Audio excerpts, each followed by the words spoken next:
Okay जी, बिस्मिल्लाहिर्रहमानिर्रहीम, अस्सलाम वालेकुम everyone. I hope all of you are doing good and I hope कि आपने पेपर्स की बहुत अच्छे से तैयारी की होगी।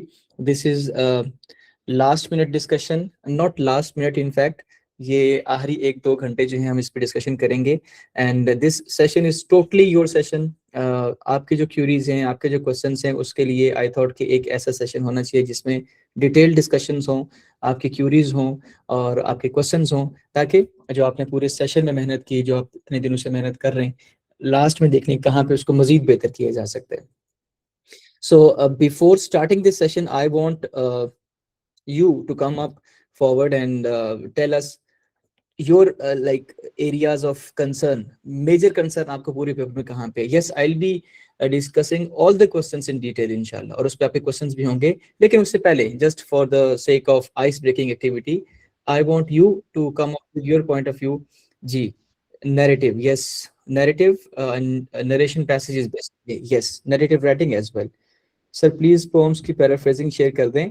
अच्छा, one thing before starting the session, this class is not going to have that detail discussion कि आपके सारी की सारी पोम्स यहाँ पे प्रेजेंट की जाएंगी, उनकी पैराफ्रेजिंग आपके साथ डिस्कस की जाएगी, ऐसा नहीं है। ठीक है कि ज़ाहिर है कोर्स कंटेंट के वो कॉम्प्रिहेंशन वो सारी की सारी will look into the questions, each and every question in detail कि पहले क्वेश्चन नंबर 1 में क्या चीजें, 2 में क्या है, सारी चीजें देखेंगे। लेकिन literally we can not present forms and we can not discuss each and every stanza. ठीक है? Anyone who wants to share something? Yes, Suren.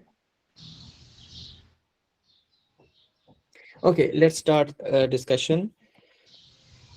इस क्लास का एक बहुत इंपॉर्टेंट मकसद ये भी है कि जो फेडरल बोर्ड के इंस्ट्रक्शंस है regarding all the questions, even you won't believe कि मुझे कल से मैसेजेस आ रहे हैं सर लेटर और एप्लीकेशन पेपर में आ रहे हैं या नहीं आ रहे। तो ऑनेस्टली स्पीकिंग मुझे अजीब भी लगा कि कल आपका पेपर है और आज आपको ये नहीं पता कि आपके पेपर में लेटर आ रहा है या नहीं आ रहा। दिस मीन्स कि अगर मैं कह दूं कि पेपर में आ रहा है तो आप अभी उसको प्रिपेयर करने बैठोगे।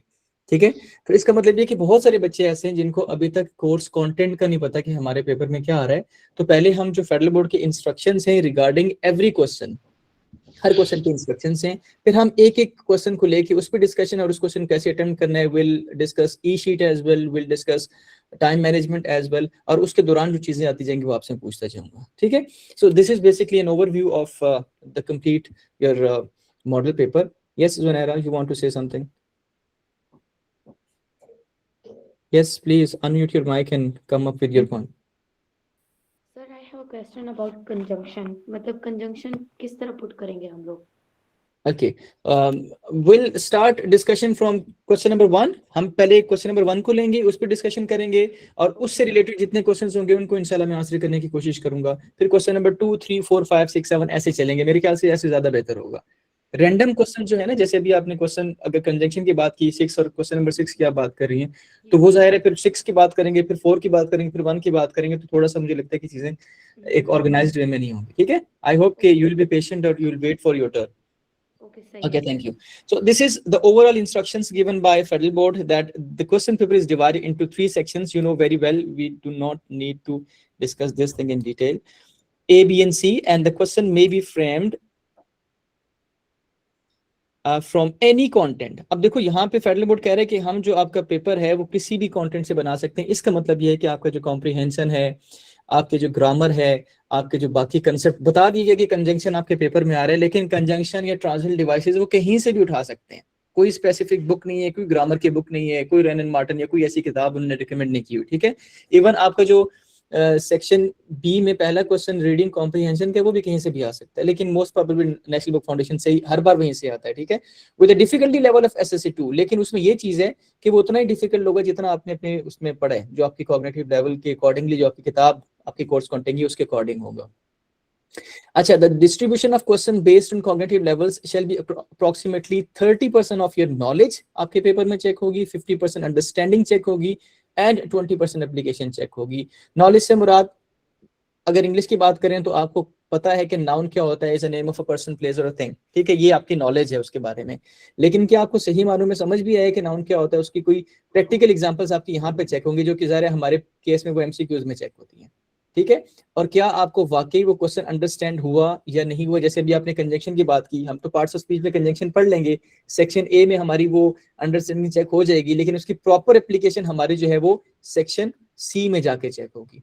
ठीक है. So this is general instruction about the paper. Now this is the very first question जिसमें इंशाल्लाह बहुत डिटेल में हम डिस्कशन करेंगे. This is regarding MCQs, and if we talk about Federal Board instruction, this section consists of question number 1 comprising 15 MCQs of 1 mark each. While devising or preparing MCQs, sufficient representation across the various accessible areas of competencies and their corresponding SLO will be ensured, with particular emphasis on the competency of vocabulary and grammar. कोई topic federal board ने आपको नहीं दिया कि this is the topic, इस topic से आएगा, लेकिन on the basis of your previous papers और जो मॉडल पेपर हमारे पास मौजूद हैं उनकी बेसिस पे you can see on your screen that tenses, parts of speech, clauses, narration, voices, figure of speech, transitional devices, inference, analogy, point of view, genres of literature, connotation and denotation, spelling, synonym, antonym, references, types of sentences and phrases. These are the topics. These are the topics for your section A. अब मुझे एक एक करके आप बताएंगे इसमें से कौन सा टॉपिक है जिसके बारे में आपको नहीं पता, जिसके बारे में आप पूछना चाहते हैं, उस पर डिस्कशन करेंगे. Then will move to section B and will discuss over there as well. जी please. Yes Junaira. Point of view. जी इसके अंदर सॉरी ये इन्फरेंस ये इसके बारे में और एनालॉजी एनालॉजी. ठीक है, मैं ऐसे करता हूँ कि आपके आसानी के लिए ना एक एक टॉपिक पे थोड़ी थोड़ी डिस्कशन करता हूँ, फिर जो आपके क्वेश्चंस होंगे जैसे जैसे आपके जहन में आएंगे. अच्छा, मेरे लिए ना अभी आपके जो मैसेजेस पढ़ना थोड़ा सा मुश्किल है, ऑल्दो कि मैं 2 डिवाइसेस से लॉगिन हूँ, लेकिन मैं कोशिश करूंगा कि उनको भी मैं साथ साथ कैटर करूँ. सबसे पहले टेंसेस हैं. टेंसेस, इससे पहले ये कहा जाता था कि टेंसेस पेपर में नहीं आते, तो जब भी मैं क्लास स्टार्ट करता था और टेंसेस पढ़ाना शुरू करता था उसकी डिस्कशन, तो बच्चे कहते हैं सर टेंसेस तो पेपर में वैसे ही नहीं आते, तो आप क्यों पढ़ाते हैं. तो अब फेडरल बोर्ड ने कहा जरा सब्र करो, हम आपका इलाज करते हैं. तो उन्होंने फिर आपने देखा कि बाज दफा पेपर में देखो, ग्रामर के पर्सपेक्टिव से पेपर में कोई भी चीज पूछी जा सकती है. जैसे डू एज डायरेक्टेड है, एक सेंटेंस आपके पेपर में आएगा और आपसे पूछा जाएगा इसको नेगेटिव कन्वर्ट करो, इसको इंटरोगेटिव में बना दो, इसका पैसिव वॉइस करो, इसका एक्टिव वॉइस करो, कुछ भी क्वेश्चन आपसे किया जा सकता है. तो टेंसेस तो उसके लिए सब आपकी एक बेस प्रोवाइड करेंगे ना. पार्ट्स ऑफ स्पीच जिसमें noun, pronoun, verb, adverb, adjective, conjunction, interjection, article, ये सारे के सारे टॉपिक्स वहां पे होंगे. सबसे important topic for first year, second year and 9th 10th as well, clauses and phrases. Please अगर आपने क्लॉजेज और फ्रेजेस को अच्छे से प्रिपेयर नहीं किया तो you have to prepare by hook और बाय क्रोक. लास्ट डे है, कंफ्यूजन है हमें. ठीक है. क्लॉजेज में मैंने ऐसे ना इस पूरे सेशन के बाद क्वेश्चन नंबर 7 कंप्लीट करने के बाद ना मैंने अपने पास एक ब्लैंक बोर्ड भी रखा हुआ है जिसपे अगर कोई टॉपिक आपको नहीं समझ आया तो हम वहां पे दोबारा से डिस्कस करेंगे. ठीक है. तो क्लॉजेज पे अभी तो हम पेपर पैटर्न को देख रहे हैं और उसके इंस्ट्रक्शंस को देख रहे हैं और जनरल उस पर डिस्कशन हो रही है. इन्हीं टॉपिक को लेकर इन पे डिस्कशन भी करूंगा, अगर आपको वो डिस्कशन चाहिए तो फिर इंशाल्लाह इस टॉपिक पे करेंगे. Narration, When it comes to section A, वहां पे भी नरेशन आ सकती है और आपका तो प्रॉपर क्वेश्चन है और नरेशन पैसेज का क्वेश्चन है. Just there is a difference between narration like when we are doing a single sentence और जब हम एक पैसेज को लेके नरेशन करते हैं तो उस पे भी उसके जो है ना वो कुछ चीजें ऐसी हैं, कुछ चेंजेस ऐसी हैं जो हमें बाद में करनी पड़ती हैं. सो प्लीज अगर आपने इसकी प्रैक्टिस नहीं की तो यू हैव, आई गेस आपके पास वो नोट्स होंगे जो मैंने शेयर किए वेबसाइट पे, वहां पे नरेशन पैसेजेस हैं. ऑलमोस्ट मेरे ख्याल में 20-25 पैसेजेस हैं या आई गेस 15 पैसेजेस हैं और उनके आंसर्स भी वहां मौजूद हैं. तो अगर आपने 5 से 6 या जो अच्छे बच्चे हैं 10 से 15 पैसेजेस की प्रैक्टिस की है तो इंशाल्लाह यू विल बी कॉन्फिडेंट. अगर नहीं की तो यकीन माने कि आपको पेपर में मुश्किल होने वाली है. तो इस क्वेश्चन पे अगर आपने प्रिपरेशन नहीं की तो अभी आपके पास आज का दिन मौजूद है. लाजमी क्लॉजेस, फ्रेजेस एंड नरेशन, इस पे आपने लाजमी जो है काम करना है. जी तारिक साहब आपको मिल जाएगी इंशाल्लाह. Voices, active voice and passive voice. ठीक है. Then figures of speech. वैसे तो फिगर्स ऑफ स्पीच अगर मैं क्वेश्चन नंबर 3A की या 3B की बात करूं, 3B की बेसिकली, तो उसमें आपको अगर 3 से 4 भी फिगर्स ऑफ स्पीच पता है तो आपका काम चल जाएगा. लेकिन when it comes to section A में जो फेडरल बोर्ड ने जब पहली दफा SLO बेस्ड वो चीजें शुरू की थी, मॉडल पेपर जब अपलोड किया था तो पहला ही वहां पे MCQ था from dawn to dusk. This is which figure of speech is used in this line from dawn to dusk. Anyone can tell? कौन सी फिगर ऑफ स्पीच में यूज हुई है from dawn to dusk? Alliteration? No. हाँ, dawn to dusk में आप कह सकते हैं alliteration भी यूज हुई है. ठीक है, alliteration भी है. Antithesis, very good. किसी बच्चे ने कहा, तारिक ने कहा एंटीथेसिस, तो 2 ऑपोजिट चीजें. ठीक है. तो आपने सेक्शन ए की पर्सपेक्टिव से अगर मैं कहूँ, तकरीबन आपको 10 से 15 कम से कम आपको फिगर्स ऑफ स्पीच पता होने चाहिए, सिमिली, मेटाफर, पर्सोनिफिकेशन, इमेजरी। फिर बहुत अच्छा है कि आपको इमेजरी की सारी टाइप्स पता हो, tactile imagery, gustatory imagery, olfactory imagery, auditory imagery, visual imagery, तो ये आपको पता होनी चाहिए। ओनोमेटोपिया क्या है, ऑक्सीमोरोन क्या है, एंटीथेसिस क्या है, पन क्या है, आयरनी क्या है, ठीक है। तो ये सिचुएशनल आयरनी है, ड्रामेटिक आयरनी है, तो ये आपको ना कम से कम, please mute your mic. If you have any question, you can raise your hand. Otherwise, please, I want you to mute your mics. ठीक है, these are the topics जो मैं आपको बता रहा हूँ, आप अपने पास नोट कर सकते हैं, बाद में हम इस पे डिस्कशन करेंगे। Then translational devices, most important question इस पर्सपेक्टिव से कि अगर ये सेक्शन ए में ना भी होता तो मैं आपको कहता है इस पे आपने बहुत ज्यादा काम करना है। उसकी रीजन, जितने भी आपके क्वेश्चन आपकी राइटिंग से रिलेटेड हैं, when it comes to writing, essay writing है या समरी राइटिंग है या क्वेश्चन आंसर्स हैं जो रीडिंग कॉम्प्रिहेंशन के हैं, या आपकी कोई भी आपका राइटिंग मटेरियल आपके पेपर में, आपकी नैरेटिव राइटिंग भी है, उसमें you are suppose to use this translational devices भर भर के, ठीक है। तो अगर आपने ट्रांसलेशनल डिवाइसेस के इस्तेमाल किए इन ऐसे राइटिंग, तो बड़ा एक अच्छा इंपैक्ट आपका क्रिएट होता है। लगता है कि किसी 9th-10th के बच्चे ने पेपर किए, वरना लगता है कि किसी 2 क्लास के बच्चे ने ऐसे लिखा होगा, ठीक है। तो ट्रांसलेशनल डिवाइसेस भी आपको प्रिपेयर तो करनी है, आपको तो लाजमी करनी पड़ेंगी, लेकिन आपको कम से कम 15 to 20 ट्रांसलेशनल डिवाइसेस का पता होना चाहिए कि लाइकवाइज, मोर ओवर, एडिशनली और इस सब्सिक्वेंटली, ठीक है। इसके साथ साथ कुछ एक्सप्रेशंस, जैसे अगर आपने ऐसे राइटिंग में अपना लास्ट ऐसे में कोई चीज कंक्लूड करनी है तो आप कह सकते हैं टू कंक्लूड, टू समराइज, और बहुत अच्छा एक्सप्रेशन है इन अ नटशेल। तो इस तरह के एक्सप्रेशंस कुछ अपने पास नोट कर लें। अभी जब आप ऐसे राइटिंग की प्रैक्टिस करेंगे, आपने आई होप की वीडियो भी देखी होगी, वो डॉक्यूमेंट डाउनलोड करके कुछ ऐसे याद भी किए होंगे, तो आपने करना है कि कुछ एक्सप्रेशंस, कुछ ट्रांसलेशनल डिवाइसेस अपने पास लिख लें कि कल ऐसे में मैंने ये यूज करनी ही करनी है, ठीक है। तो उसका आपको फायदा होगा। Excuse me, सॉरी, जो यस, ऐसे ऐसे हैं वो कौन कौन से इम्पोर्टेंट हैं? मैंने गेस्ट पेपर कल शेयर किया, जो मुझे लगा कि ये इंपॉर्टेंट एलिमेंट्स हैं, आपके साथ में शेयर करूं। आई होप कि आपने गेस्ट पेपर वाली वीडियो देखी होगी, देखिए नहीं देखी, नहीं। उसको प्लीज एक दफा देख लीजिएगा। उसमें मैंने, वैसे तो अपने प्रिपेयर तो सारी ही चीजें करनी है, इसीलिए मैं गेस्ट पेपर ना आखिरी दिन अपलोड करता हूँ, ताकि बच्चे उसका गलत फायदा ना उठाएं कि पेपर में उसको सिलेक्टिव तैयारी ना करें उसकी। तो उसमें ना मैंने इवन जो आपकी पोइट्री का पोर्शन है, उसमें मैंने आपको स्टैंजास भी बता दी कि स्टैंजा नंबर ये जो 2-3 स्टैंजास हैं, ये आपने अच्छे से प्रिपेयर करने, मुझे लगता है कि वो इंपॉर्टेंट हो सकते हैं।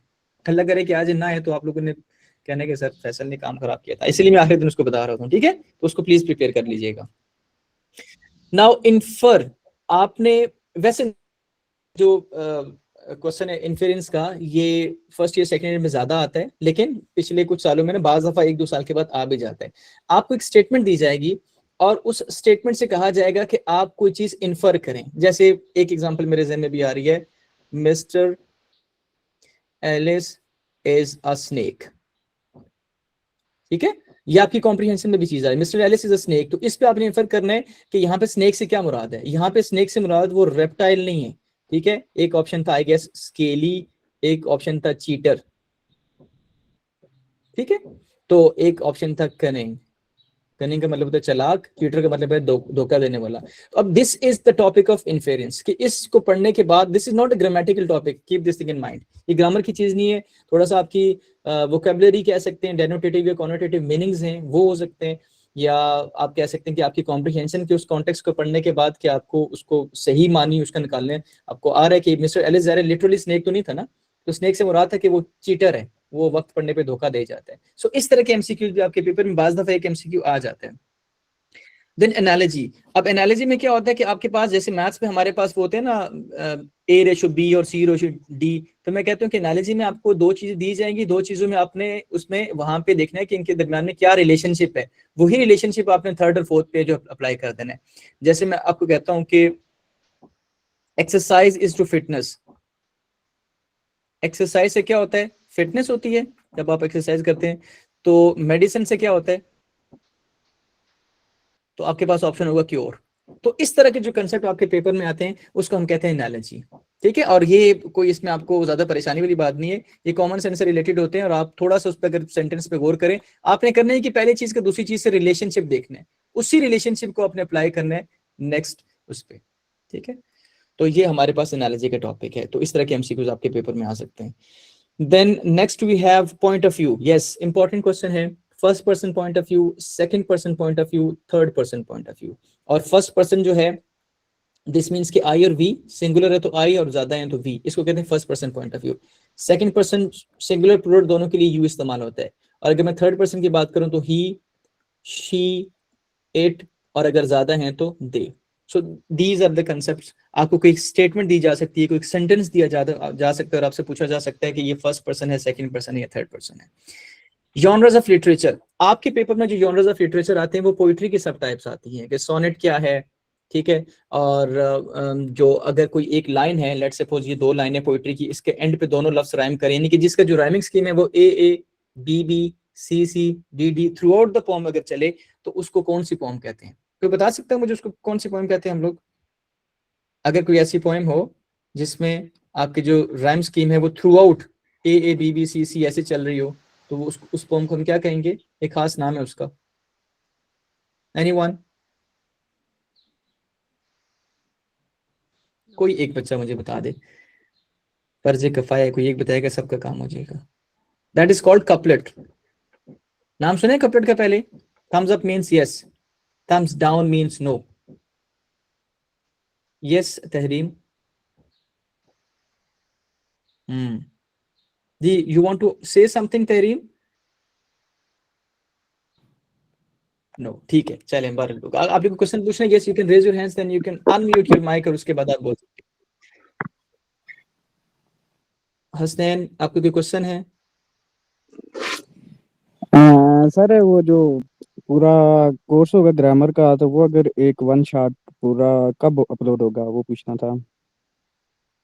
यार ग्रामर के कोर्स, वैसे एक ग्रामर की एक वीडियो ऑलरेडी पड़ी हुई है, ठीक है, 60 मिनट्स में जो वो तो ग्रामर मैंने वो पड़ी हुई है। तो अब आपने अगर उसको रिवीजन करनी है तो आप उसी को कंसीडर कर सकते हैं, क्योंकि उसमें वो सारे कंसेप्ट आपके आ रहे हैं। ठीक है, ठीक है, ठीक ठीक। अच्छा जी। Now next is denotative meaning and connotative meaning. कौन बताएगा मुझे ये कौन क्या होते हैं? ये मीनिंग की टाइप्स हैं। क्या होते हैं, थोड़ा सा बताएंगे आप? डेनोटेटिव इज बेसिकली, एक मिनट में DEN लिख दो। Denotative is basically literal meaning. Literal से मुराद है उसके डिक्शनरी मीनिंग्स क्या हैं। और जो कॉनोटेटिव हैं, कॉनोटेटिव जो है वो उसके लिटरल मीनिंग नहीं होते, वो आप कह सकते हैं कुछ इमोशंस हैं, associated meaning of the word, जो उस वर्ड से एसोसिएट करते हैं। ठीक है, जैसे मैं कहूँ कि नीडल, जिसका मतलब उर्दू में होता है सुई, उसको मैं इंजेक्शन है फॉर एग्जांपल, बच्चा जब इंजेक्शन के बारे में सोचेगा तो उसके जहन में आएगा दर्द, कि उससे जो दर्द होता है। ठीक है, तो this is basically connotative meaning. और डेनोटेटिव के अगर हम होम की बात करें या फैमिली की बात करें तो हमारे जहन में आता है लव। ठीक है, या family is basically bonding, love. So these type of meanings जो कि हम कहते हैं कॉनोटेटिव मीनिंग्स हैं, उसके इमोशनल मीनिंग्स हैं जो आप वर्ड्स उनके साथ एसोसिएट कर सकते हैं। बट डेनोटेटिव मीनिंग्स जो है वो लिटरल मीनिंग होते हैं, जो डिक्शनरी मीनिंग होते हैं। सो इस तरह के क्वेश्चन आपके पेपर में पूछा जा सकता है। देन स्पेलिंग्स, यस, और स्पेलिंग आप जाहिर है जब रीडिंग कर रहे होते हैं अपने कोर्स बुक की, तो उसमें कोई भी वर्ड उठा के दिए जा सकते हैं आपको। सिनोनिम एंटोनिम इंपॉर्टेंट क्वेश्चन है, उसका क्लोज मीनिंग और रेफरेंसेस, जी एनाफोरिक रेफरेंस है या कैटाफोरिक रेफरेंस है, तो ये क्वेश्चन आपके पेपर में आ सकते हैं। तो इनमें से आप खुद देखेंगे कि कोई टॉपिक अगर आपका प्रिपेयर नहीं है तो आप उसको अभी प्रिपेयर कर लें, ताकि जो है वो बाद में आपके लिए परेशानी ना हो। ठीक है, आई होप कि this, yes, any question? Anaphoric और जो कैटाफोरिक हैं वो बता दें एक दफा दोबारा। अच्छा, वैसे मैं चाह रहा था कि मैं डिस्कशन जो है वो क्वेश्चंस की डिस्कशन बाद में करता, लेकिन चलिए आप साथ साथ पूछेंगे तो मैं उसको क्लियर कर जाता हूँ। अच्छा, anaphoric and cataphoric references basically हमारे पास ना 2 किस्म के होते हैं। एक हमारे पास होता है एक्सोफोरिक रेफरेंस और एक हमारे पास होता है एंडोफोरिक रेफरेंस। क्योंकि यहाँ ना मेरे पास स्क्रीन पे जगह नहीं है जिसपे मैं लिख सकूँ, इसलिए मुझे थोड़ा सा, ठीक है। एक हमारे पास होता है एक्सोफोरिक रिएक्शंस और एक हमारे पास होता है endophoric reactions. Mute your mic please. ठीक है, एक्सो का मतलब ही बाहर होता है और एंडो का मतलब होता है अंदर। Hasnain, can you please mute your mic? Hasnain, thank you. Now exo का मतलब होता है आउट। आपने एक्सोथर्मिक रिएक्शंस पढ़े होंगे केमिस्ट्री में, ठीक है। तो अगर कोई एक सेंटेंस आपको दिया जा रहा है, लेट्स सपोज यहाँ पे लिखा है he is a good boy, मिसाल के तौर पे, अब ही का आंसर नहीं है, ही का एंटीसीडेंट, ई का जो नाउन है वो उस कॉन्टेक्स्ट में मौजूद नहीं है। So this is the example of exophoric reactions. अगर मैं कहता हूं कि I have a friend and his name is Ali, ठीक है, तो हिज का जो आंसर है वो मौजूद है अली, ये ऑलरेडी वहां पे मौजूद है। So this is called endophoric not reactions, endophoric references, ठीक है। अब अगर उसका आंसर मौजूद है तो या तो आंसर उस प्रोनाउन से पहले होगा या बाद में होगा। एक हमारे पास होता है एनाफोरिक और एक हमारे पास होता है कैटाफोरिक। सिर्फ मैं बच्चों को ये बताता हूँ कि एबीसी में ए पहले आता है और सी बाद में आता है। तो आपने ना उस पूरी स्टेटमेंट में प्रोनाउन को देखना है। लेट्स सपोज यहाँ पे प्रोनाउन है ही, इस ही का आंसर या आंसर से मुराद एंटीसीडेंट पहले है या बाद में है। अगर पहले है तो वो एनाफोरिक है, अगर बाद में है तो वो कैटाफोरिक है। दिस इज द कंसेप्ट, समझ आई आपको? ठीक है, तो इस तरीके से आप जो है वो एनाफोरिक कैटाफोरिक को कर सकते हैं। चलें जी, let's move towards next slide. Now this is one of the most important questions. अच्छा, एक सेक्शन ए के बारे में एक बात के सेक्शन ए 15 मार्क्स का आपका सेक्शन ए है जो भी हम डिस्कस कर रहे थे, और याद रखिएगा कि सेक्शन ए वो वाहिद आपके पेपर में क्वेश्चन है जो एक दफा आपसे पेपर ले लिया गया तो आपको वापस नहीं मिलेगा, ठीक है, यू नो वेरी वेल। तो इसलिए आपने इसको जल्दी जल्दी में नहीं, थोड़ा सा आपने ध्यान से, स्टेटमेंट नहीं समझ आ रही 2-3 दफा उसको पढ़ेंगे, अच्छे से उस पर गौर करेंगे। और अगर लेट सपोज आपको अल्लाह न करे कि ये आपको वहां पे तुक्का मारना पड़ रहा है, कोई गेस करना पड़ रहा है, अब आपको नहीं आ रहा, तो एक कैलकुलेटेड गेस मारिएगा। बिल्कुल ही नहीं कि ए बी सी डी में बस ये पिछले तीनों सी आ रहे हैं तो ये डी होगा, ऐसा कोई काम आपने पेपर में नहीं करना। आपने कोशिश करनी है कि उसके ऊपर एक अपनी लॉजिक बना के फिर आपने उसके ऊपर क्वेश्चन करना है, ठीक है। बाकी पेपर में आपको कोई चीज नहीं आती तो अगर लेट सपोज अभी नहीं आती तो बाद में कर लेंगे, लास्ट पे अटेम्प्ट कर लेंगे, ठीक है। Now this is the portion, one of the detailed portions. इसमें यू नो वेरी वेल कि आपका जो पोर्शन है रीडिंग कॉम्प्रिहेंशन का है और वो क्या क्वेश्चंस हैं। 5+1 मार्क, 5 नंबर की आपकी जो है वो 6 मार्क्स की आपकी जो है वो समरी राइटिंग है, ठीक है। अच्छा, समरी राइटिंग में बहुत ज्यादा इश्यूज बच्चों को हो सकते हैं, तो let me discuss summary writing as well. मुझे जल्दी से मैं चाहता हूं कि आप लोग मुझे बताएं कि समरी राइटिंग में वो क्या काम है जो हमने लाजमी करने और वो क्या काम है हमने जो नहीं करने। कौन बताएगा मुझे कि समरी राइटिंग में क्या काम करने हैं हमने? सर जितने भी वर्ड्स होंगे उनको प्लीज, मैं चाहता हूँ one by one, just raise your hands. मैं आपको बताऊँ तो आप जी अकबर पर आप बताओ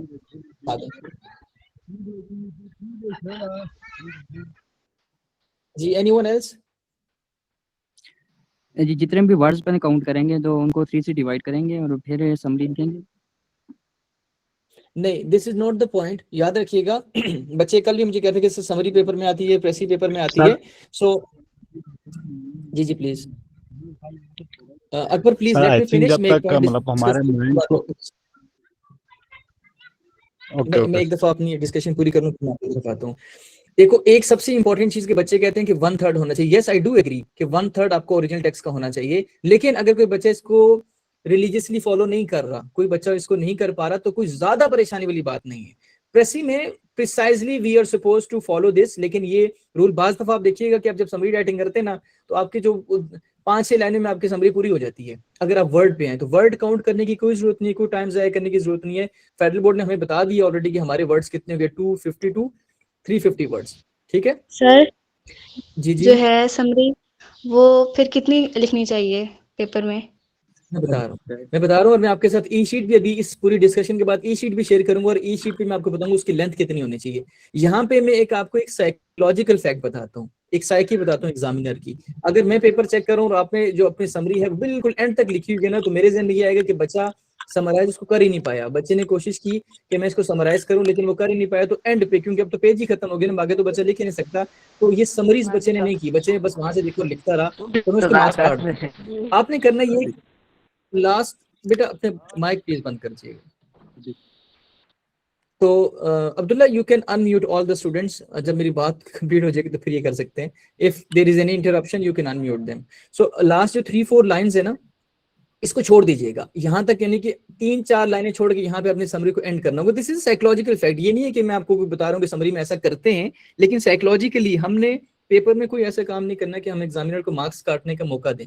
आप एंड तक लिखोगे, हो सकता है आप अपनी जगह ठीक हो, लेकिन एग्जामिनर कहेगा यार इसने तो समराइज किया ही नहीं है, इसने तो वो एंड तक लिखता रहा, अभी तो पेज खत्म हो गया, ठीक है। तो एक काम आपने ये करना है, यस 1/3 ही हम फॉलो करते हैं, लेकिन अगर 1/3 को थोड़ा सा वॉयलेट करते हैं, मैंने एक जगह फेडरल बोर्ड की वेबसाइट पे कहीं पढ़ा था कि बच्चे जो है ना 1/3 को रिलीजियसली फॉलो ना करें, उससे थोड़ा ज्यादा भी लिख सकते हैं। इसके मार्क्स आपके फेडरल बोर्ड में नहीं करते, मैंने फेडरल बोर्ड में पेपर मार्क किए, ऐसे कोई इंस्ट्रक्शन नहीं होती कि 1/3 से थोड़ा सा भी ज्यादा है, और कोई आपके वर्ड गिनेगा नहीं, याद रखिएगा, ठीक है, कोई आपके वर्ड्स नहीं गिनेगा कि इतने मार्क्स हैं तो डिवाइडेड बाय 3 करके, ऐसा कोई चेक करनी है, तो इसको आप थोड़ा सा वॉयलेट कर सकते हैं, ठीक है। Next question regarding like next observation, एक तो उन्होंने कहा कि हाँ प्रिसाइज करके लिखने, इसके अलावा next thing about summary writing कौन बताएगा? Yes Junaira please.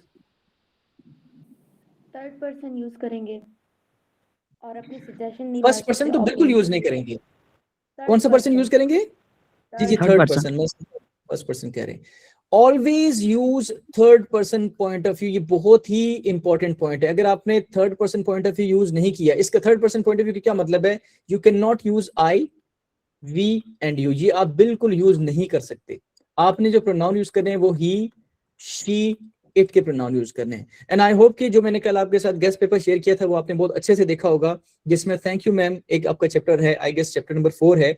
उस चैप्टर में अगर वहां से आपके पेपर में कॉन्टेक्स्ट आ जाता है तो आपको थर्ड पर्सन में कन्वर्ट करने में थोड़ी सी प्रॉब्लम हो सकती है, but there are multiple chapters in your paper. In fact जो अल्केमिस्ट है चैप्टर नंबर 7 वो आपका थर्ड पर्सन में लिखा हुआ है, तो वहां पे आपको बहुत ज्यादा हेल्प मिलेगी। आपको उसको थर्ड पर्सन से लाइक कन्वर्ट करने की कोई जरूरत नहीं है, टेंस को आपको कन्वर्ट करने की जरूरत नहीं है, आप एज इट इज वहां से हेल्प ले सकते हैं। दिस मीन्स कि if you don't have words and you don't have expression, तो अगर वहां से आप कॉपी करना चाहें तो आप कुछ चंक वहां से कॉपी कर सकते हैं, ठीक है। तो ये आपको बड़ा फायदा इंशाल्लाह वहां पे होगा। तो आपने ये पॉइंट सबको समझ आ गया कि आपने ये प्रोनाउन यूज करने, आई, वी और यू का प्रोनाउन यूज नहीं करना, और इन्वर्टेड कॉमास किसी सूरत में याद यूज नहीं करने अपने पेपर में। इन्वर्टेड कॉमास में कोई डायलॉग लिखा हुआ है आप उसको इन्वर्टेड कॉमास में लिख रहे हैं, ये काम आपने बिल्कुल समरी राइटिंग में नहीं करना। Other than this yes sir अगर कोई यूनिवर्सल ट्रूथ हो तो उसको फिर किस तरह लिखेंगे? हाँ देखो, यूनिवर्सल ट्रूथ से मुराद है ना कि आपके एक पेपर में एक ड्रग एडिक्शन से रिलेटेड आप एक चैप्टर है, ठीक है।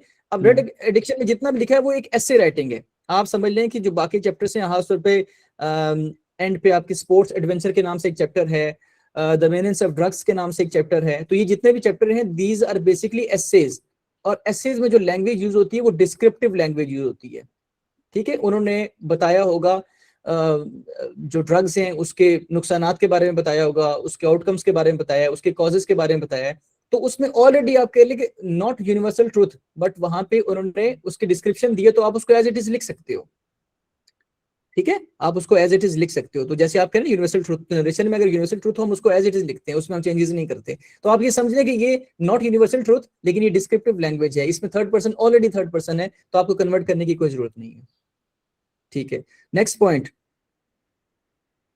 लाइव कितनी देर में एंड होगी?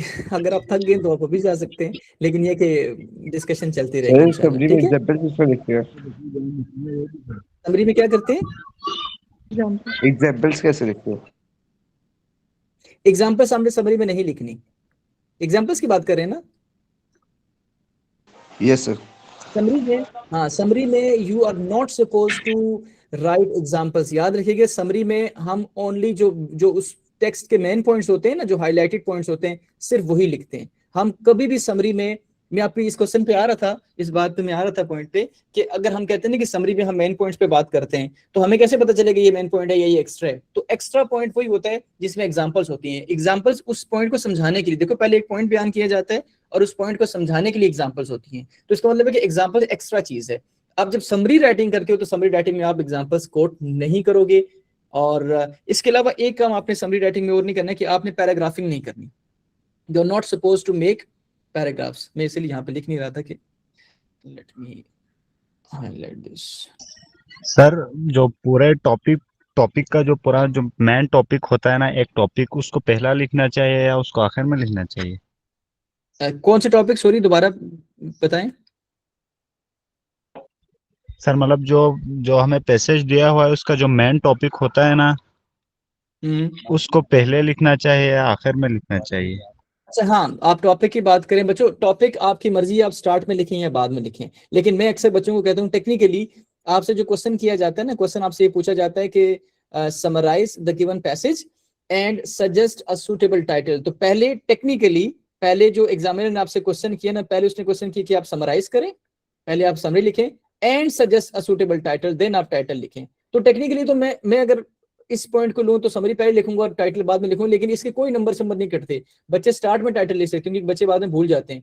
आपने टाइटल की हेडिंग दी, टाइटल लिखा, नीचे समरी की हेडिंग दी और समरी शुरू हो गई, बिल्कुल ऐसे कर सकते हैं। अगर आप समरी पहले लिख के एंड पे टाइटल लिखना चाहते हैं तो आप ऐसे भी कर सकते हैं, लेकिन प्लीज पेपर में भूलना नहीं। और एक बच्चे यहाँ पे टाइटल को TATTLE टाइटल भी लिख देते हैं, तो प्लीज ये क्वेश्चन में तो मौजूद होता, तो इस तरह की गलतियां जो है ना कम से कम 10th क्लास का बच्चा स्पेलिंग मिस्टेक ना करे। तो ठीक है, आप टाइटल स्टार्ट में भी लिख सकते हैं, एंड पे भी लिख सकते हैं, और आप जो टाइटल है वो एक भी लिख सकते हैं, दो भी लिख सकते हैं, बहुत ज्यादा रश डालने की वहां पे जरूरत नहीं है। अच्छा, एक कोशिश ये करनी है कि टाइटल आपने सिंगल वर्ड में नहीं लिखना, ठीक है। जैसे एक बच्चा लिखता है, लेट्स सपोज लिखता है पोल्यूशन, तो कोशिश करें कि ऐसा आपका टाइटल नहीं होना चाहिए। प्रेसी की हेडिंग देनी है, समरी की अगर आपको पेपर में कहा कि समराइज द टेक्स्ट तो समरी लिखिएगा, उसने कहा कि write a precis of the given passage, तो आपने प्रेसी की हेडिंग देनी है, ठीक है। आप लिख सकते हैं टाइटल में पोल्यूशन। सर टाइटल में कौन सा कैप वाला फॉर्मूला इस्तेमाल करके लिखना चाहिए या सबको कैपिटल लिखना चाहिए?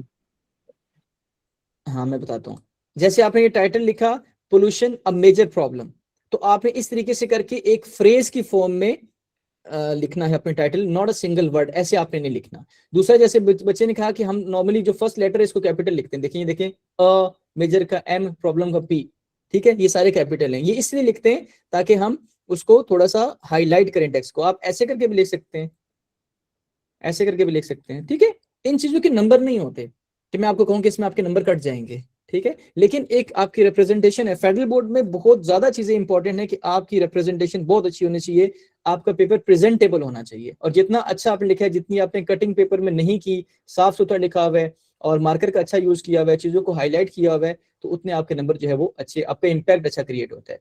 एक और पॉइंट जो बहुत अच्छे बच्चे जो है वो पेपर में करते हैं, आपने अक्सर बच्चों को, टॉपर्स को क्लास में करते हुए देखा होगा कि वो चीजों को हाईलाइट करते हैं, ठीक है। हाईलाइट कैसे करते हैं कि उन्होंने पूरे के पूरा समरी लिखी है, समरी में कुछ इंपॉर्टेंट एलिमेंट्स आए, ठीक है, तो उनको उसने मार्कर से लिखा होता है। हाईलाइटर से हाईलाइट नहीं करना प्लीज, लेकिन उसको उन्होंने मार्कर से जो है वो लिखा होता है। जैसे ये यहाँ पे मैं एग्जांपल दूं, समझ लो मेरे पास ये एक पूरे का पूरा पैसेज है, तो यहाँ पे मैंने 5 क्वेश्चन थे, तो मैंने 5 क्वेश्चन को हाईलाइट कर दिया, ब्लैक से लिख दिया, इसको ब्लैक से लिख दिया, इसको लिख दिया, इसको, जैसे देखो अब बोर्ड ने भी क्या किया है, बोर्ड ने आपको पूरा डॉक्यूमेंट दिया हुआ है ना, इस डॉक्यूमेंट में जो जो इंपॉर्टेंट चीजें हैं बोर्ड ने उसको हाईलाइट किया हुआ है, ठीक है। आप ये देखें, बोर्ड ने इसको हाईलाइट किया हुआ है, बोर्ड ने प्रेसी को हाईलाइट किया हुआ है, 1/3 को हाईलाइट किया हुआ है, इसको हाईलाइट किया हुआ है। ये क्यों किया हुआ है? हालांकि ये तो सारा हमें पढ़ना चाहिए ना, लेकिन जो इंपॉर्टेंट चीजें फेडरल बोर्ड ने उसको हाईलाइट करके बताया कि भाई बाकी चीजें आप देखो ना, देखो ये चीजें आपने लाजमी देखनी है, और ये इस पूरे जो टेक्स्ट का क्रक्स है। तो इसी तरीके से जब आपने समरी राइटिंग करनी होती है, तो समरी राइटिंग में या कॉम्प्रिहेंशन के क्वेश्चंस हैं, तो उन सब में जो इंपॉर्टेंट चीजें आएंगी, इंपॉर्टेंट एलिमेंट्स आएंगे, उसको अपने किसी मार्कर से, जो भी आपकी प्रेजेंटेशन है ब्लू मार्कर से करते हैं, जैसे भी करें, उनको अपने हाईलाइट लाजमी करना है, ठीक है। और समरी आपकी एक सिंगल पैराग्राफ में होनी चाहिए, मल्टीपल पैराग्राफ में नहीं होनी चाहिए। ऐसा ना हो कि आपने जो है 4-5 पैराग्राफ, एक पैराग्राफ बनाया हुआ है फिर दूसरा बनाया हुआ है, ऐसे आप समरी राइटिंग में नहीं कर सकते। Any question regarding summary writing? Sir I और थिंक आप सर कोई ऐसी ट्रिक सर है आई थिंक जिससे मतलब आप जी जी प्लीज बोलें बोलें। सर आप सर स्क्रीन में समरी कुछ राइटिंग दिखा में रहे हैं साथ में? ऐसी कोई ट्रिक कर सकते मेरे पास ऐसी कुछ समरी राइटिंग पड़ी नहीं है कि मैं आपको उसको एज अ मॉडल दिखाऊं। यस, गुड सजेशन होनी चाहिए थी, लेकिन चलो अब तो कुछ नहीं हो सकता, कल आपके पेपर है। मेरे पास कोई ऐसा पेपर होता तो मैं आपको दिखा देता कि यार आपको समरी इस तरीके से लिखनी चाहिए, शायद हो भी, ढूंढे हुए भी देर लगेगी तो वो मुश्किल हो जाएगा, ठीक है। तो लेकिन मैं देखता हूँ अगर कुछ ऐसा है तो चलो मैं एज अ पोस्ट शेयर कर लेता हूँ, तो कि आपके लिए होगा कि this is the model paper. मैं कोशिश करता हूँ, लेकिन अभी फिर वक्त इस क्लास में नहीं हो सकता। जी, दूसरा बच्चा क्या पूछ रहा था? सर कि आपकी बात समझ नहीं आ रही। अच्छा चलो मैं इतनी देर में बोल, समरी राइटिंग करते वक्त हमें किस चीज को फॉलो मुझे आपकी बात समझ में नहीं आ रही। There is distortion in at your and.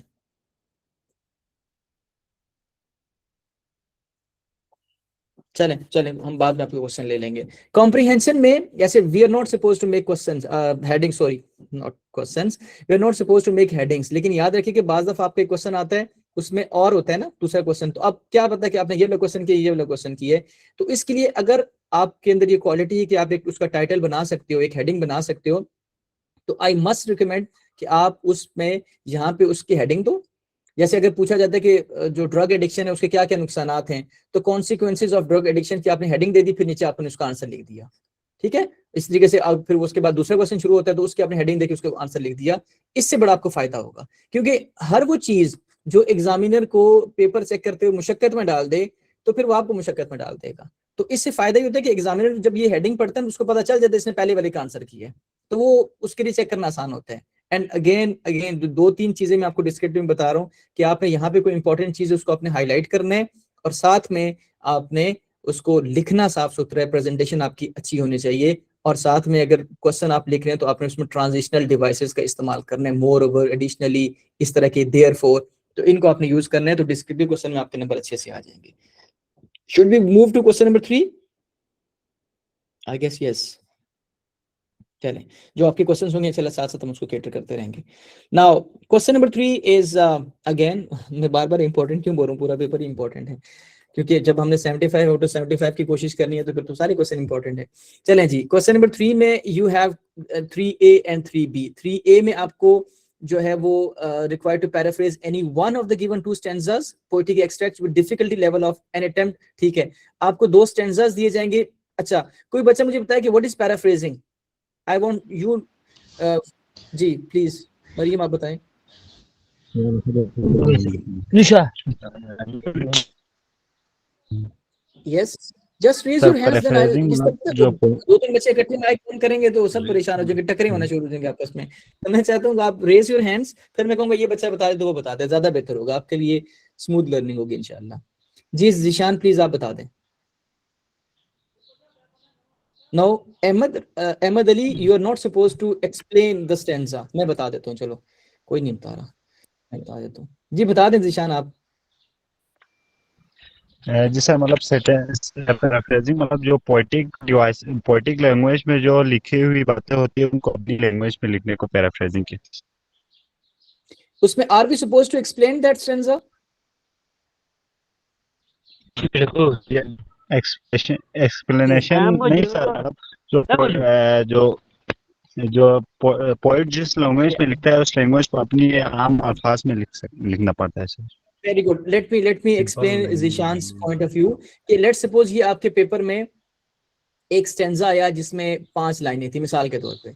बच्चों याद रखिएगा कि ये हमारे पास पोएटिक फॉर्म है, यानी कि शायरी के अंदाज में लिखा हुआ है। ठीक है, नज़म के अंदाज में, शायरी के अंदाज में लिखा हुआ है।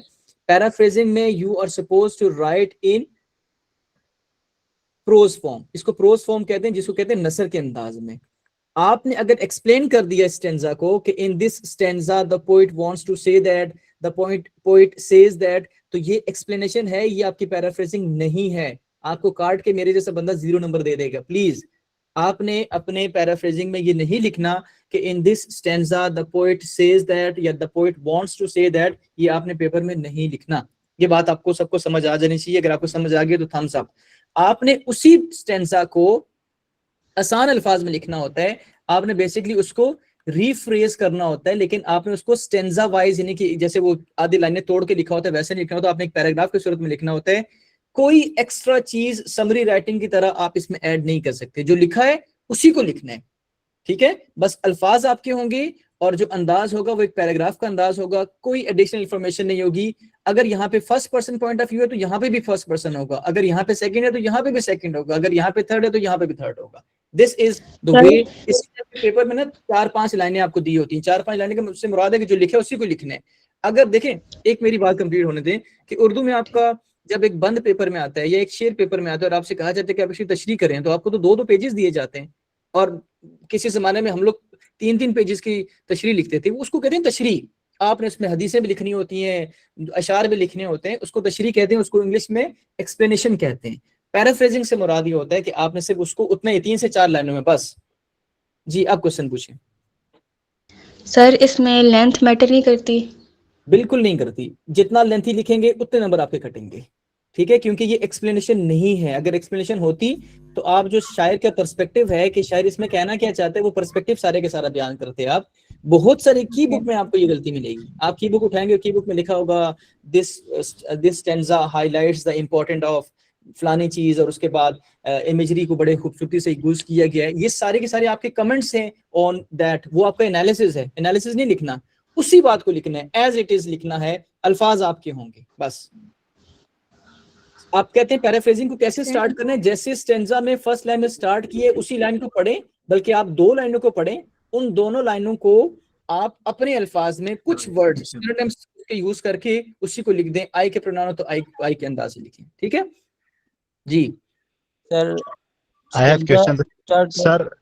सर मैं इंशाल्लाह ना कोशिश करूंगा कुछ पोस्टर्स में आप लोगों के साथ आज यूट्यूब पे शेयर करूंगा। पोस्टर से मुराद यानी कि क्वेश्चन नंबर 1 से रिलेटेड, या क्वेश्चन नंबर जैसे अब पैराफ्रेजिंग का है, मतलब मेरे ज़हन में भी ये आ रहा है कि एक पोस्टर में बनाऊंगा जिसमें पूरा स्टैंजा दिया गया होगा और नीचे एक बच्चे ने पैराफ्रेजिंग की जो गलत की और एक ने की सही की है, तो ऐसा एक पोस्टर आपके साथ शेयर कर दूंगा, आपको अंदाजा हो जाएगा कि ऐसे पैराफ्रेजिंग करनी है ऐसे नहीं करनी, तो उससे भी इंशाल्लाह आपको बहुत फायदा हो जाएगा। जैसे एक बच्चे ने भी कहा ना कि आप कोई ऐसी चीज हमें सैंपल शो करें, तो वो सैंपल में बना के आज का दिन मेरा आपका नाम ही है इंशाल्लाह, तो मैं इंशाल्लाह उस पर करूंगा वर्किंग। जी आप क्वेश्चन पूछें प्लीज। सर मैक्सिमम लेंथ कितनी हो सकती है? लेंथ इसमें मैटर नहीं करेगी, लेंथ आप समझ लें कि 4 लाइनें मैक्सिमम, किसी बच्चे ने लिखा तो शायद 5 लाइन, डिपेंड करता है कि बहुत बड़ी राइटिंग है छोटी राइटिंग, 4 से 5 लाइनें, और के पेपर में इतनी लाइनें, इससे ज्यादा लाइनें हैं भी नहीं। इसके लिए सर आपको पैराफ्रेजिंग जी सर पैराफ्रेजिंग कौन से पर्सन में लिखेंगे? जिस पर्सपेक्टिव में स्टेंजा उसी पर्सपेक्टिव, अगर स्टेंजा के अंदर आई और वी के प्रोनाउन यूज किए तो आपने भी आई वी के प्रोनाउन यूज करना है, अगर स्टेंजा में सेकंड यू का प्रोनाउन हो तो आप भी यू यूज करेंगे, और अगर थर्ड है ही शी इट तो आप भी ही शी इट यूज करेंगे, जैसे लिखे वैसे ही लिखना है, ठीक है। सर सिनोनिम्स यूज कर सकते हैं? जी सिनोनिम तो करने हैं ना, रीफ्रेज तो करना है हमने उसको ना, बिल्कुल एग्जैक्टली ऐसा नहीं है कि जो लिखे है उसी को देख के लिख देना है सिर्फ वो पैराग्राफ की फॉर्म, ऐसे नहीं करना, आपने उसको रीफ्रेज तो करना है, उसमें अपने अल्फाज यूज करने हैं, अपने अल्फाज उसी बात को बयान करने के लिए, नॉट एक्सप्लेन करने के लिए, ठीक है। This is called rephrasing. Sir paraphrasing में ये बताना जरूरी है कि इसमें कौन सी पोएटिक डिवाइस यूज हुई है? नहीं पैराफ्रेजिंग में यस। नहीं ना, मैं कह रहा हूँ एक्स्ट्रा इन्फॉर्मेशन नहीं लिखनी, ठीक है। मैं Okay, इंशाल्लाह आपको जब एक पोस्टर सेंड करूंगा ना, आज आप लोगों ने काम ये करना है कि आज आप लोगों ने व्हाट्सएप पे मुझे बहुत ज्यादा तंग करने हैं, जितने जब तक क्वेश्चन समझ नहीं आते मेरी जान नहीं छोड़नी, और मैं आज इंशाल्लाह मोबाइल चार्ज रखूंगा, आपका जो भी क्वेश्चन है आपने मुझे पैराफ्रेजिंग लिख के मुझे उसकी तस्वीर सेंड करिए कि सर मैंने ये पैराफ्रेजिंग लिखी है, मुझे बताएं सही है, मैं आपको वहां पे भी आंसर करूंगा, ठीक है। आपने इस चीज से परेशानी में कि सर तंग हो रहे हैं, थोड़ा लेट रिप्लाई करिए जी। अब पूछें सर अगर आप एक वर्ड से मार्क करें जिसका मीनिंग हमें पता नहीं हो या उसका सिनोनिम पता, तो हम उस सकते हैं। देखो अगर ये तो समरी राइटिंग में भी ऐसा होगा, अगर कोई उसमें, या क्वेश्चन नंबर 2 कॉम्प्रिहेंशन में भी ऐसा है कि बाज़ दफा सिनोनिम्स एंटोनिम्स पूछे जा सकते हैं, तो अगर आपको नहीं पता तो आप उसका गेस्ट मीनिंग लिख लो। गेस्ट मीनिंग से मुराद है कि उसी लफ्ज को, जैसे अगर यहाँ पे मुझे यहाँ पे एक्सट्रैक्ट्स का मतलब नहीं पता, इस जगह पे ना लेट मी हाईलाइट दिस, इस पे अगर मुझे यहाँ पे एक्सट्रैक्ट का मतलब नहीं पता तो मैं यहाँ से पीछे से थोड़ा पढ़ता हूँगा, 2-3 दफा पढ़ूंगा, तो मुझे जहाँ पे भी जो भी गेस मेरा होगा ना मैं वो लिख दूंगा। जाहिर है पेपर में नहीं आ रहा तो कुछ कर तो सकते नहीं है ना, तो वहां पे आप गेस्ट मीनिंग लिख दें जो आपको लगता है कि यहाँ पे सुटेबल होना चाहिए। अगर ये लफ्ज ही यहाँ पे मौजूद ना होता तो मैं क्या करता कि appended to any one of the 2 dash 2 stanzas लिख दो, 2 एक्सट्रैक्ट्स ना लिखो, ठीक है। तो इस तरीके से आप गेस्ट मीनिंग भी करेंगे तो इंशाल्लाह वो ठीक ही होगा जी। नाउ क्वेश्चन नंबर 3 मतलब एज इट इज वही वर्ड्स दोबारा नहीं लिख सकते? लिख सकते हैं लेकिन कोशिश करें, देखिए आपने एक सेंटेंस उसको रीफ्रेज करना है, मैं कहता हूँ आप अपनी जगह पे बैठ जाएं, तो इसी चीज को मैं कह सकता हूँ आप अपनी निशिस्त पे विराजमान हो जाएं। समझ आइए बात, दोनों का मतलब एक ही है ना, लेकिन वो अल्फाज मैंने चेंज कर दिए। अगर आप अल्फाज एग्जैक्टली वैसे लिख देंगे तो फिर तो आपका क्या कमाल है उसमें, फिर तो मैं किसी भी बच्चे को कह सकता हूँ कि भाई यहाँ से ऊपर से देखे ये ऐसे लिखा हुआ है, वो आपने यहाँ पे लाइन तोड़नी नहीं, आप इसको आगे प्रोसीड करते रहो, तो वो भी कर लेगा ना, तो फिर तो क्या चीज चेक होनी है पेपर में। तो आप उससे लिख सकते हैं लेकिन कोशिश करें कि सारे के सारे एज इट इज ना लिख देना, ठीक है। क्वेश्चन नंबर 3B में you will have a stanza और आपके 3 क्वेश्चंस होंगे, ठीक है। क्वेश्चंस आपके टोन से रिलेटेड हो सकते हैं, उसमें स्टाइल क्या है वो हो सकता है, इस पे मैंने आपकी बड़ी एक इंपॉर्टेंट डिस्कशन करनी है। Let me remove all this writings on the board and then I will discuss this. अच्छा जी, आपके पेपर में डिफरेंट क्वेश्चंस किए जा सकते हैं रिगार्डिंग दैट, कोई लाइन को एक्सप्लेन करने के लिए कहा जा सकता है। हाँ, इसमें फिर अगर आपको एक्सप्लेन करने के लिए कहा तो आप थोड़ा ज्यादा लिख सकते हैं, लेकिन फिर भी मैं कहूंगा कि ये आपका जो क्वेश्चन है वो 2 नंबर का है, 2 नंबर के आपके 3 क्वेश्चन नहीं कि 6 नंबर के आपके क्वेश्चन हैं, ठीक है। तो आपने कोशिश ये करनी है कि बहुत ज्यादा नहीं लिखना। अगर एक बच्चा जिसकी राइटिंग स्किल्स इतनी अच्छी नहीं है, जिसको होता है कि मेरी टेंसेस की मिस्टेक्स ज्यादा आती है, मेरी स्ट्रक्चर की मिस्टेक्स ज्यादा आती है, जितना कम लिखोगे उतना फायदा नहीं रहोगे। एक बच्चा अगर मेरे पेपर में 2 सेंटेंसेस लिखता है, नॉट 2 लाइनें, 2 सेंटेंसेस 3 लाइनें भी हो सकती हैं, 4 लाइनें भी हो सकती हैं, 2 सेंटेंसेस अगर वो लिख रहा है और उसने वो सेंटेंसेस ठीक लिखे हैं तो मैं उसको 2 में से 2 नंबर दूंगा अगर वो उसके 2 लाइनें उस क्वेश्चन का आंसर कर रही हैं। अगर एक बच्चे ने मेरे पेपर में 4 लाइनें लिखी हैं, 5 लाइनें लिखी हैं, लेकिन यहाँ पे ही शीट की मिस्टेक है, यहाँ पे प्रोनाउन की मिस्टेक है, मतलब उसी तरह की यहाँ पे स्ट्रक्चर की मिस्टेक है, यहाँ स्पेलिंग मिस्टेक है, तो मैं इसको शायद फिर 0.5 दूं। तो इसलिए कोशिश कीजिए कि ये कितना ज्यादा लिखना है। आपके लिए बहुत आसान पेपर है कि 2 नंबर का क्वेश्चन है, मतलब बहुत कोई रॉकेट साइंस नहीं है। तो जो बच्चे बहुत अच्छा लिख सकते हैं उनसे गुजारिश है कि 3 to 4 सेंटेंसेस से ज्यादा आपने नहीं लिखना। लाइनों की बात करूं तो 4 लाइन से ज्यादा आपका आंसर नहीं होना चाहिए। आपके पेपर में जगह भी कम है, वो मैं जगह आपको दिखा दूंगा अभी ई शीट पे, ठीक है। तो जगह कम है, तो उस ज्यादा लिखने के चक्कर में पहले एक दफा क्वेश्चन को पढ़ें, अपने ज़हन में उसका आंसर बना लें। It will take not more than 5 seconds.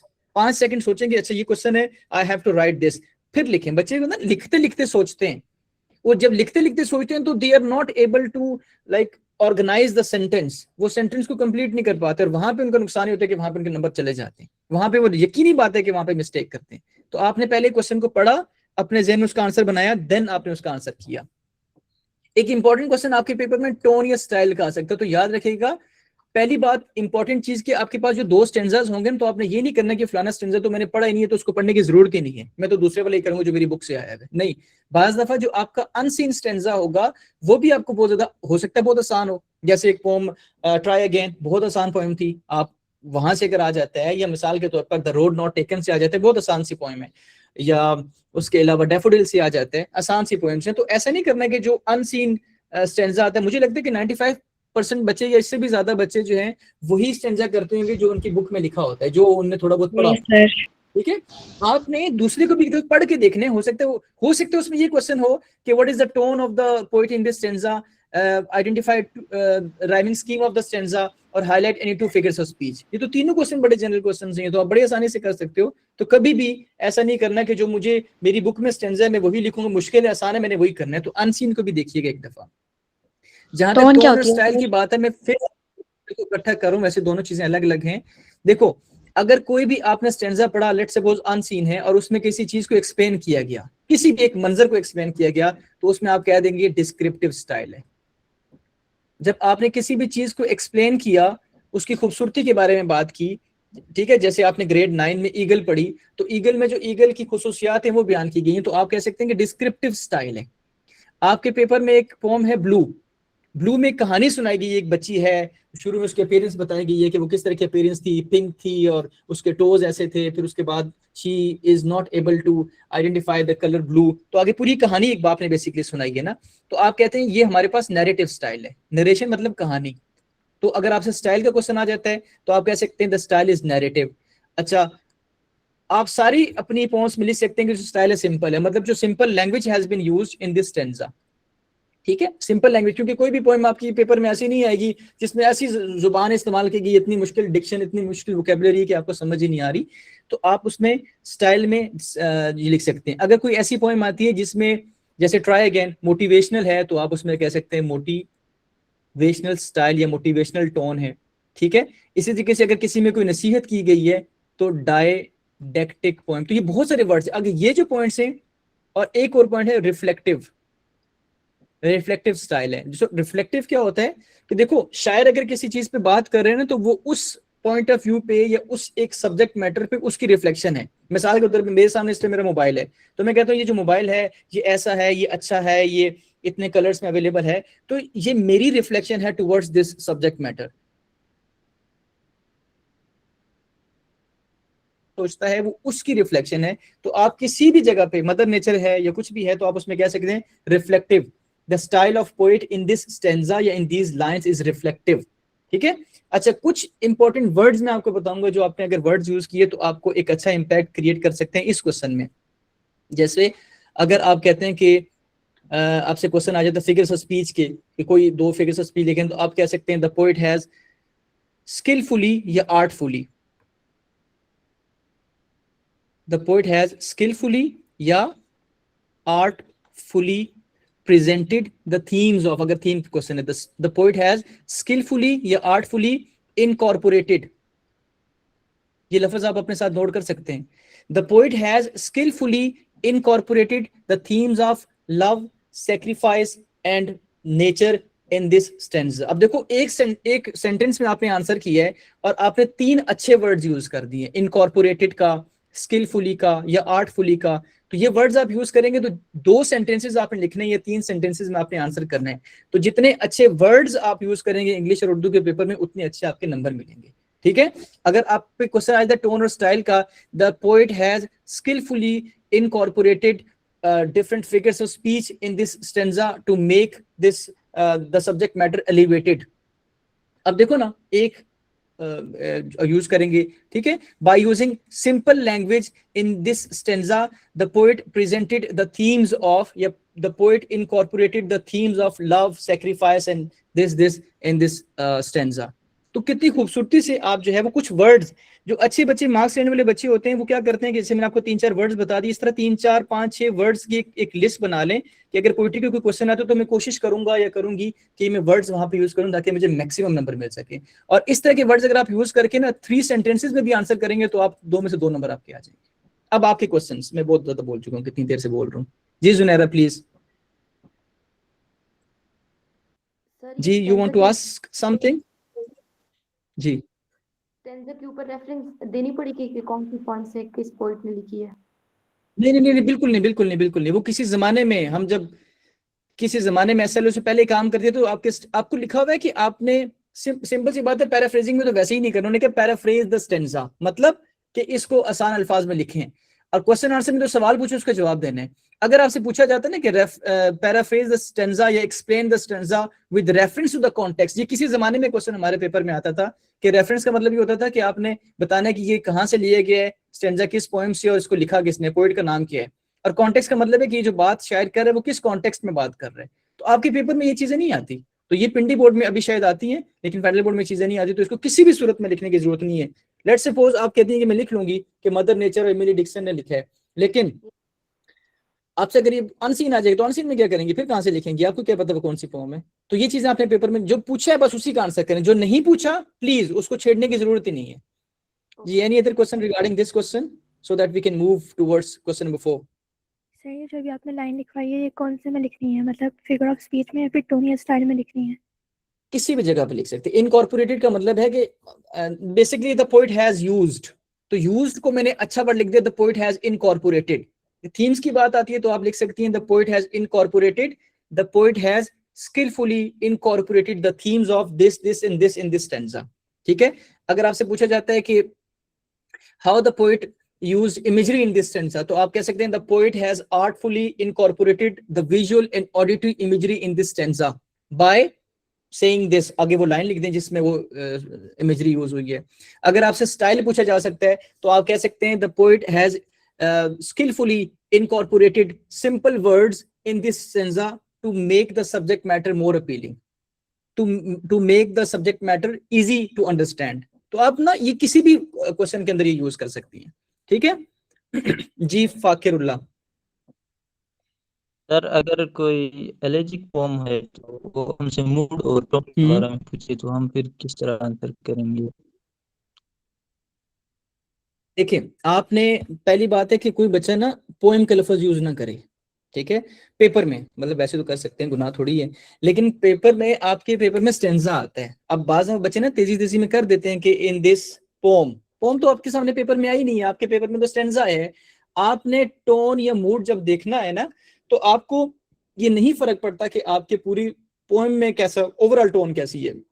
मिसाल के तौर पर मदर नेचर या ब्लू, मैं ब्लू की बात करता हूँ, ब्लू के अगर पहला स्टेंजा आपके पेपर में आता है तो पहले स्टेंजा में जो बच्ची थी ना, उस बाप ने अपनी बच्ची की जो फिजिकल अपीयरेंस है कि उसके जो पाँव थे वो पिंक कलर के थे, उसके जो चीक्स थे वो पिंक कलर के थे, वो दिखने में कैसी थी, तो वहां पे आप कह सकते हैं डिस्क्रिप्टिव स्टाइल है, ठीक है, या डिस्क्रिप्टिव टोन है मिसाल के तौर पर। लेकिन अगर मैं बात करूं जो नेक्स्ट पेज पे 2-3 स्टेंजास हैं वहां पे बात करूं जहां पे जो पोएट है वो इमोशनल हो जाता है, वो एक मेरे में थर्ड लास्ट शायद स्टेंजा है, तो वहां पे आप कह सकते हैं जो उसकी टोन है वो इमोशनल है। तो डिपेंड करता है ना कि उस पोम में से कौन सा स्टेंजा, 10 स्टेंजा है उसमें, तो अगर आपसे पहला स्टेंजा या दूसरा या तीसरा, आपके सामने जो 6 लाइनें या 5 लाइनें या 4 लाइनें स्टेंजा आपके सामने होगा, आपने उसकी बेस पे बताने हैं, ठीक है, उसको पढ़ना है और उसको पढ़ के अपने आप को समझाना है कि इसमें शायर हमें मोटिवेट कर रहे हैं या किसी चीज को डिस्क्राइब कर रहे हैं। अगर कुछ भी नहीं पता तो आप कह सकते हैं कि रिफ्लेक्टिव स्टाइल है, ठीक है। तो वो डिपेंड करता है कि आपके पास स्टेंजा कौन सा है। जी हसनैन जी हसनैन, आपने यू रेज योर हैंड। अच्छा, रैमिंग स्कीम के सॉरी बारे में आपको सर, बता दूं कि सर थीम का जो एक क्वेश्चन आता है तो स्टेंजा में जो थीम होती है वही लिखनी है या किस तरह, थीम का थोड़ा बता दें, इसको एलाबोरेट कर दें। एग्जैक्टली देखो, आपसे जो क्वेश्चन पूछा जाएगा ना, वेरी उसको देखें, कंसीडर करें कि आपसे जो क्वेश्चन पूछा जाएगा, आपसे तो स्टेंजा की पर्सपेक्टिव से पूछा जाएगा ना, आपसे तो पोएम की पर्सपेक्टिव से क्वेश्चन पूछ नहीं सकते। मुझे क्या पता भाई पूरी पोएम में क्या है, मैं अनसीन अटेम्प्ट करूं, लेट्स सपोज मेरे पेपर में मैं अनसीन अटेम्प्ट कर रहा हूं, तो मुझे तो नहीं पता ना बाकी पोएम में क्या चल रहा है। तो मैंने देखना है कि ये जो 4 लाइनें मुझे सामने दी गई है, अगर आपसे थीम की बात की जा सकती है तो इन this stanza the poet has skilfully incorporated the themes of. अब इसकी बेस पे थीम, अब थीम का लफ्जी मतलब है टॉपिक, इस टॉपिक पे बात हो रही है इस एक स्टेंजा में, हमें नहीं गर्ज के बाकी क्या चल रहा है पोएम में, ठीक है। तो उसमें देखेंगे क्या क्या, और बाज दफा जब क्वेश्चंस पढ़ते हैं तो क्वेश्चन से भी थोड़ा आपको अंदाजा हो जाता है, एक दो एलिमेंट्स आपको पता चल जाएगा क्या है। और आप उस जो थीम है उसका आसान तरीका ये है कि आप उसको ना वर्ड्स में लिखें। जैसे मैंने भी आपको एग्जांपल दी थी, the poet has skilfully incorporated the themes of love, nature and, जो भी आपने ये 3 वर्ड्स लिख दिए, और अगर आपने यही सेंटेंस पेपर में लिख दिया, ठीक है, the poet has beautifully incorporated the themes of this in this stanza, और एक सेंटेंस उसके बारे में आपने और लिखना है अगर किसी एक उसको एक्सप्लेन करना चाहते हैं, ठीक है। This creates an impact on the reader, इस तरीके से करके सेंटेंस देखेंगे, आप देखेंगे 2 में से 2 नंबर आएंगे। जी, anyone else, any other question? Rhyming scheme से रिलेटेड आता है तो वैसे तो अगर आते what is the rhyming scheme of this stanza, एक गलती पेपर में नहीं करनी। राइमिंग स्कीम का क्वेश्चन अलग होता है, राइमिंग वर्ड्स का अलग होता है। और फिर बच्चों को क्वेश्चन होता है कि सर राइमिंग वर्ड्स अगर आ जाता है, फॉर एग्जांपल ट्री, तो क्या हमने उस स्टेंजा के अंदर जो वर्ड राइम कर रहे हैं वो लिखना है या नहीं? उसने पेपर में ऐसी कोई बात, उन्होंने क्या what is right any 2 rhyming words for this, उसने ये तो नहीं कहा फ्रॉम द स्टेंजा। अगर वो आपसे ये कहें कि right any 2 rhyming words from the stanza, तो फिर यू आर सपोज टू सी कि उस स्टेंजा के अंदर कौन कौन से वर्ड इस वर्ड के साथ राइम कर रहे हैं। वो आपसे पूछ रहे हैं कि कोई भी लिख दें, तो फिर कोई भी लिखें। ट्री है तो आपने कोई 2 आपने लिख दिए वर्ड्स, ये आपका काम हो गया। राइमिंग स्कीम पे आपका क्वेश्चन आता है, सो द राइमिंग स्कीम, अच्छा बच्चे पेपर में ऐसे आंसर कर देते हैं, लेट्स सपोज मैं आपको एग्जांपल दे रहा हूं, ओ भाई हाँ पूरा सेंटेंस लिखो ना। वो जो 1 क्लास के बच्चे होते हैं ना, वो एक लफ्ज में आंसर करते हैं, हमें किसने बनाया, हमें अल्लाह ने बनाया। मैं उनको भी कहता हूँ पूरा सेंटेंस बोलो, कहते अल्लाह ने, तो मैं कहता हूँ अल्लाह ना बोलो, हमें अल्लाह ताला ने पैदा किया, एक पूरा सेंटेंस बोलो। तो आप तो 9th-10th के बच्चे हो, तो इस तरीके से कोई बच्चा आंसर ना लिखे। अब मैं इसमें से 2 में से क्या नंबर दूं, ठीक है, मैं तो उसको 0.25 दूंगा, ठीक है। तो कोशिश करें, the rhyming scheme of this stanza is A B B C C, capital लिखो, स्मॉल लिखो। अच्छा ऐसे करने की कोई जरूरत नहीं है, ए बी बी ऐसे कोमा डालने की, इससे कोई डाल भी लो फर्क नहीं पड़ता। फिर स्मॉल लिखें, कैपिटल लिखें, ये भी बच्चे क्वेश्चन करते हैं, जो मर्जी लिखें, स्मॉल लिखें, कैपिटल लिखें, कोमा ना डालें, वैसे अजीब सा होता है। और राइमिंग वर्ड्स लिखने की जरूरत नहीं है, बच्चे इसको एक्सप्लेन भी करते हैं कि पहला ये लफ्ज था, फिर दूसरा ये था, तो ये ए बन गया। कोई जरूरत नहीं है उसको एक्सप्लेन करने की, ठीक है। अच्छा, इस क्वेश्चन में जाहिर है आपके पास एक सेंटेंस बनता है, इतना बड़ा तो क्वेश्चन है नहीं, तो इसको अच्छा लिखने का तरीका ये है कि आप लिखें rhyming scheme is a structured arrangement eight the end of, ये मैंने डेफिनेशन ऐसे बयान की है, मैं डेफिनेशन आप लोगों के साथ शेयर भी कर दूंगा, ये भी मैं पोस्टर में इंशाल्लाह आपके साथ शेयर करूंगा, ठीक है। The poet has beautifully used the rhyming scheme of A B B C C in this stanza for harmonious flow, ठीक है। तो अब इतने ज्यादा मुश्किल वर्ड्स अगर आपको नहीं याद हो रहे, तो the poet has beautifully used the rhyming scheme A B B C C that creates musicality in this stanza। musicality, एक म्यूजिक का एक रिदम आ रहा है उसके अंदर, ठीक है। अब देखिए ना, जितने भी क्वेश्चंस मैंने आपको बताए, इसमें ऐसे प्यारे प्यारे वर्ड्स यूज करके आप प्यारे प्यारे नंबर ले सकते हैं, ठीक है। गुस्से में आंसर नहीं करना, आसान जो है। वॉइस नहीं आ रही, ऐसे कैसे हो सकते हैं? मेरी आवाज आ रही है आप सबको? थम्स अप मींस यस, हाँ आ रही है। राइमिंग स्कीम वाली लाइन दोबारा रिपीट कर देंगे? Rhyming scheme is a structured arrangement of rhyming words at the end of each line of the stanza। Let's suppose ये कहने, मैं आपको ये डेफिनेशन सेंड करूंगा, बिल्कुल बेफिक्र नहीं, ये मैंने अपने पास पॉइंट नोट कर ली है, आपको मैं इसकी प्रॉपर डेफिनेशन सेंड करूंगा, तो अभी ज्यादा परेशानी वाली बात नहीं, मैं आपको सेंड करूंगा, ठीक है। अयान आपको वॉइस नहीं आ रही, बाकी सारी आवाम को वॉइस आ रही है। एक दफा आप ना चेक करें अपने एंड से। थीम लिखने की समझ Excuse me, नहीं आ sir.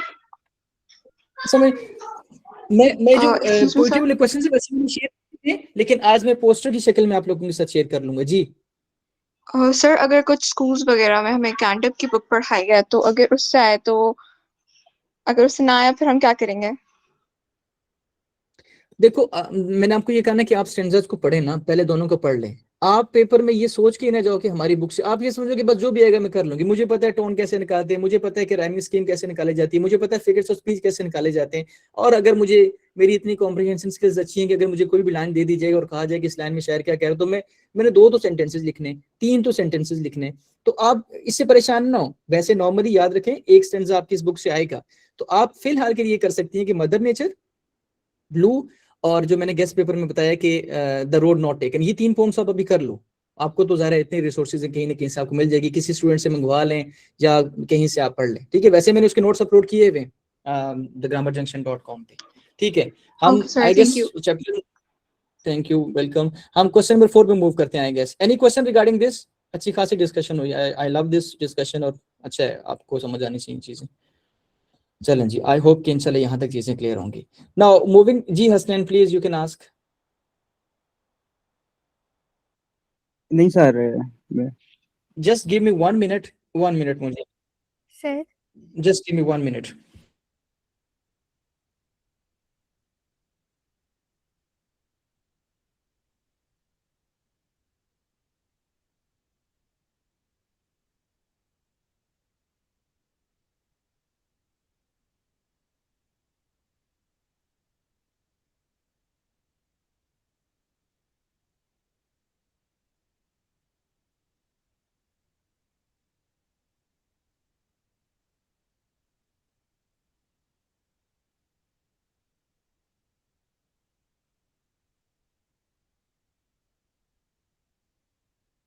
जैसे हमारे जिंदा रहने के लिए खाना पीना जरूरी है ना, इसी तरीके से लैपटॉप के जिंदा रहने के लिए चार्जिंग जरूरी है। तो थोड़ा सा मस्ती कर रहा था तो मैंने कहा चार्जिंग। जी you can ask your question.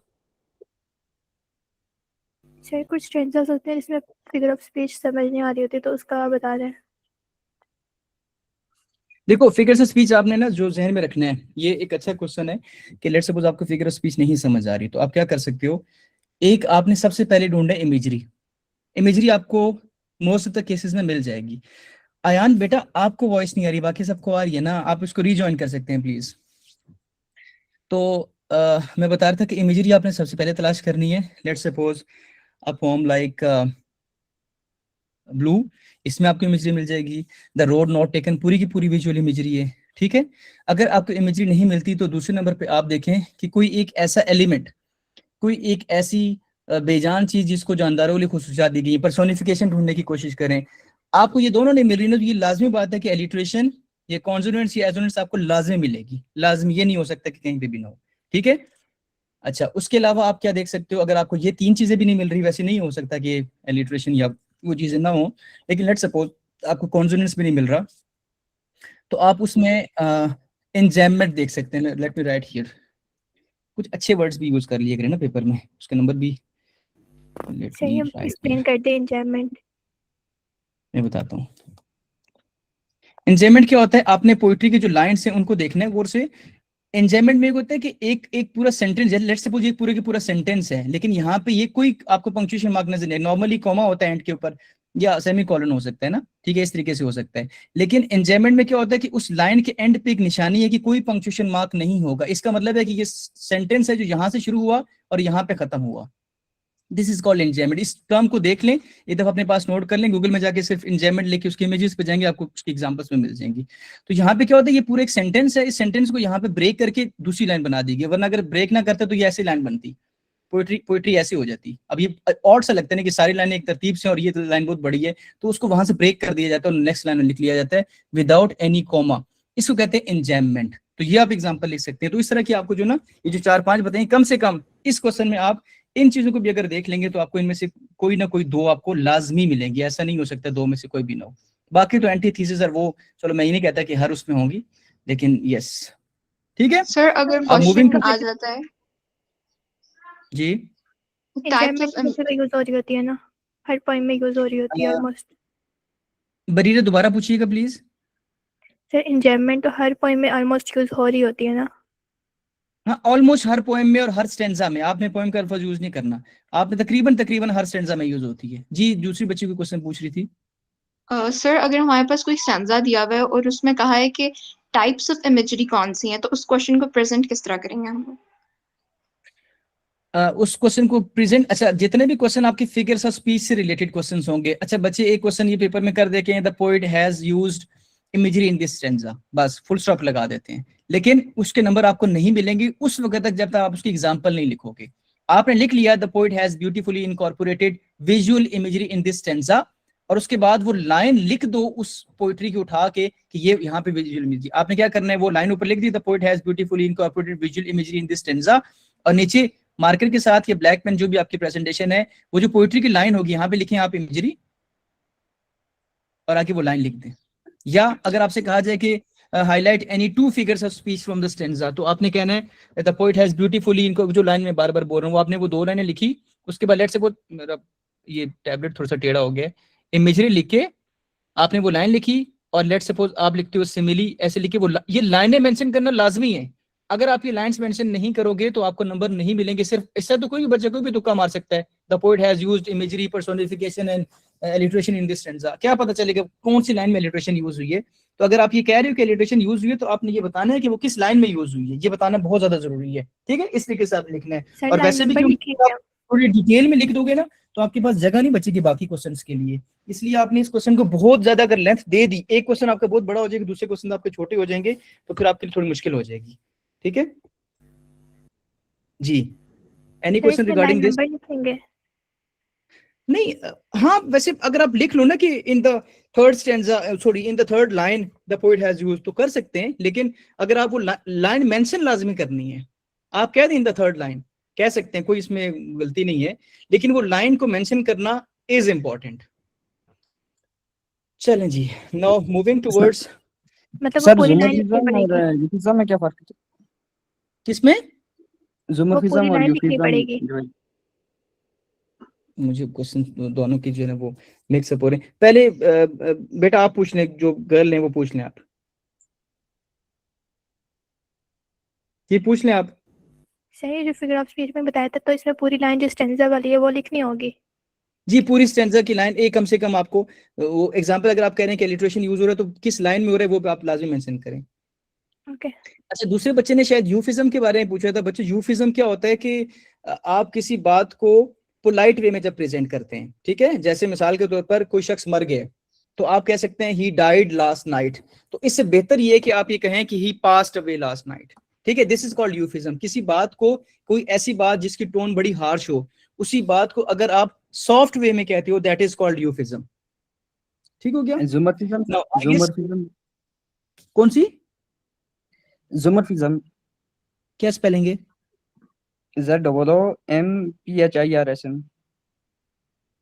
मैं इसको देखता हूँ, मैंने ये चीज पढ़ा नहीं है। सेकंड ईयर में।